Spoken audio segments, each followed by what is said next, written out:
Welcome back to Talking Dad UK, and I'm joined by Paul from Parent Guide to GCSE. Hi, Paul. Hi, how you doing? Thank you very much for having me on. Good, thanks. Yeah, um, we've just been chatting a little bit um, off air of family life and double booking ourselves and planning things in too early when the kids aren't quite in bed yet. That's my problem.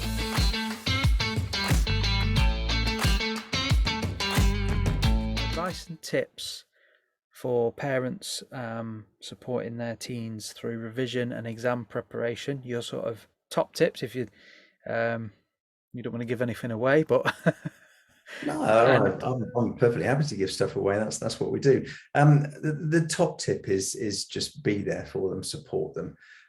Knowledge. This is one of our strap lines. Knowledge beats nagging. Now, if the parent knows what pressures they're under and how better to help them, then it makes the whole dynamic, the whole parent student or parent teenager who happens to be a student dynamic so much easier.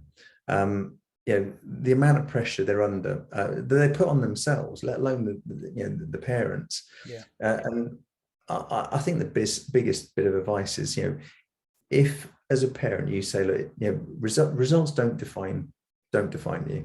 If things do go wrong for whatever reason, that is fine. We can work through that. There is always an answer. If you have to retake, that's fine. You can retake. If you have to not do the university course or the job that you want to do, there is always a solution out there. So it's never a final, this is, I can't do what I want to do. There's always a route around it. It could well be that, using your example, you want to be a physio, but you fail biology. I mean, normally that would be the end. You'd think that's the end of it. Well, of course it isn't. There's different routes into it. yeah, Um, so it's about just being there to support and make sure that they have all the tools available, the space available, the time available. If they want help with creating a revision plan, give them the time to do that. If they don't want the help because they think you're nagging, just say that's fine. Sit back, but just take an interest in helping them if they want the help. So, for example, I keep going on about active revision. The act of asking questions, testing essentially. And I know the idea of a parent testing a child may not sound cool, but if you keep having that conversation about what did you learn, tell me about, if they don't know the answer, generally the teenager will be like, oh, I've just revised this. I can't tell you. They will yeah, understand. They'll realize that it hasn't gone in. And it's better for that to happen in a discussion with a parent than sitting in front of an exam paper thinking, I've got nothing. So yeah, it's just the that supportive element, just to make sure. I mean, with my kids, I used to do a 10-15 mile commute in the morning and night.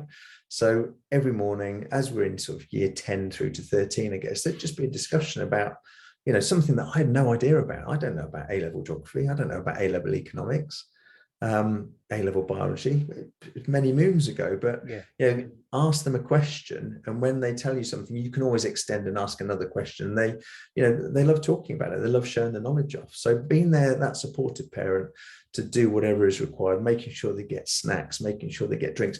I'm ranting now. For example, if a student is revising, if your teenager is revising, what they will look for is an opportunity to stop revising, yeah, to go and get a cup of tea, to go and get a snack, to go and get a pencil. If you provide all of those stuff in abundance, they literally got a stationery store on their desk. You knock on their door every half an hour. Do you want a drink? Do you want a cup? If the teenager says no, I'm fine, get lost. That's okay. You're under pressure. You crack on. But it's that supportive element about and when the results do come out on results day, they are going to be nervous, but whatever's in the envelope, that's okay. We'll work with it. As long as they know that they praise the effort that they put in and not the outcome, that's probably the biggest thing. Praising effort, not outcome, is absolutely key to getting this right, in my opinion. As long as obviously, but the child has got to put the effort in. yeah, So it is a bit of a two-way process. And there's nothing quite like going into an exam as a student, knowing that you've done everything you can do. It gives you a kind of a sense of peace and calm. If the questions don't come up nicely for you, then you've still, that you've put your hardest into it. There's nothing else you could have done. But it's that ability to know that you've done everything you possibly could do to make the results as good as they can be. And if they don't work out, that's fine. We'll work with it. Yeah, brilliant. Do you want to finish off by letting any listeners and parents know where they can find you and how they can sign up and all the places that you are? Well, we're on all of the socials, I guess. The main one that we tend to pay most attention to is Facebook. If you search for Parent Guide to GCSE or Parent Guide to Post 16, join up as a member. It's a really supportive community. If you've got a question, you ask the question. There'll be other parents on there who've been there, seen it, done it. And if they haven't, then we'll jump in and quite happily help. If we don't know an answer to a question, we've still got a big network of teachers that we're still friends with. They don't mind sort of chipping in and helping out and what have you. Websites, parentguide2post16.com, parentguide2GCSE.com. We're on Instagram, parentguide to GCSE. And search for us on online. You'll find us. We're trying to be everywhere, trying to be as everything to everyone. And if you need help, as I say, there is a link on our website to book a chat, and we will happily talk education to any parent.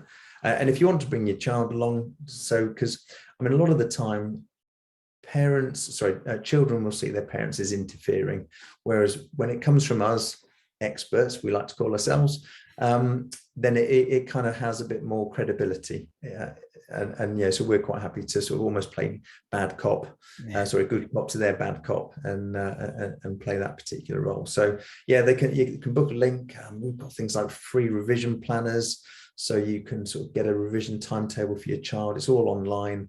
There is a membership, obviously. I should mention that. We've got to make some money. So Parent Guide to GCSE membership, Parent Guide to Post 16 membership. We give you all the support in the world. It's a teacher on tap all day long. Have a look for us online, and you see what we can do for you. Great stuff. Thanks for your time, Paul. I appreciate it. Thank you very much for letting me